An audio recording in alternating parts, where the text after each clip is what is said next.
सर्वप्रथम मैं इस अवसर पर सभी शिक्षकों, कर्मचारियों और प्यारे छात्रों का हार्दिक अभिनंदन करती हूँ। मुझे उम्मीद है कि आपका आज का ये दिन बेहद यादगार होने वाला है। पिछले 7 सालों से मैं प्रधानाचार्य के रूप में इस विद्यालय की सेवा कर रही हूँ और इन सभी वर्षों में हमारे स्कूल ने बहुत सारे उतार चढ़ाव का अनुभव किया है। लेकिन सभी बाधाओं के बावजूद भी हम आज यहाँ स्वतंत्रता दिवस का जश्न मनाने के लिए एकजुट हुए हैं। आज मुझे आप सभी के सामने यहाँ खड़े होकर स्वतंत्रता दिवस पर भाषण देने पर अत्यंत खुशी महसूस हो रही है। ये 78वां स्वतंत्रता दिवस हमारे द्वारा तय किए जा चुके एक लंबे सफर को दर्शाता है। आज ही के दिन हमारे देश के महान स्वतंत्रता सेनानियों ने वर्षों तक संघर्ष करने के बाद स्वतंत्रता हासिल करने तथा हमारे देश को अंग्रेज़ों के गुलामी से आज़ादी दिलाने में सफलता प्राप्त की।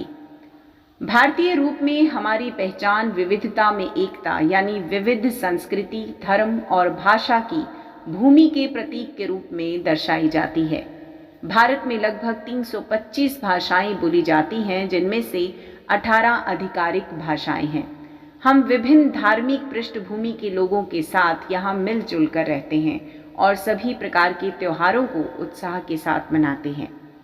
हमारे देश में सभी धार्मिक, जातीय और सांस्कृतिक पृष्ठभूमि के लोगों का गर्मजोशी से स्वागत किया जाता है और इसीलिए यहाँ अतिथि को देवताओं के समान सम्मानित किया जाता है और उन्हें अतिथि देवो भव द्वारा संबोधित किया जाता है।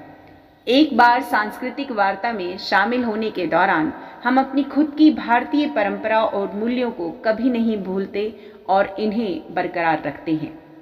पिछले 77 वर्षों में हमारा देश दुनिया के सबसे बड़े लोकतंत्र में से एक के रूप में उभरा है और अब तक हम एक राष्ट्र के रूप में अंतरिक्ष प्रौद्योगिकी, दूरसंचार उद्योग के साथ हरित क्रांति जैसे क्षेत्रों में खुद को साबित कर चुके हैं और वर्तमान में हम एक मजबूत आईटी हब बनाने की दिशा की ओर भी बढ़ रहे हैं।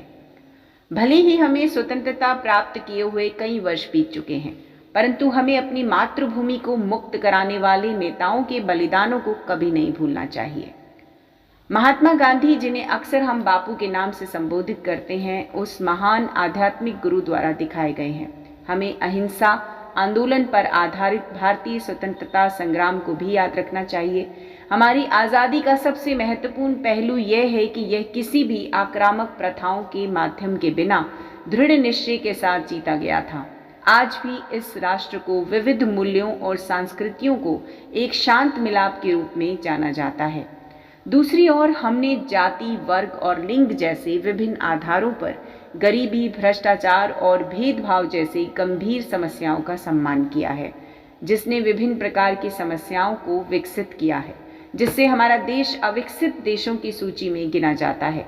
हालांकि फिर भी हम अपने मूल अधिकारों को पाने और समाज से इन सामाजिक बुराइयों को खत्म करने की कोशिश कर रहे हैं।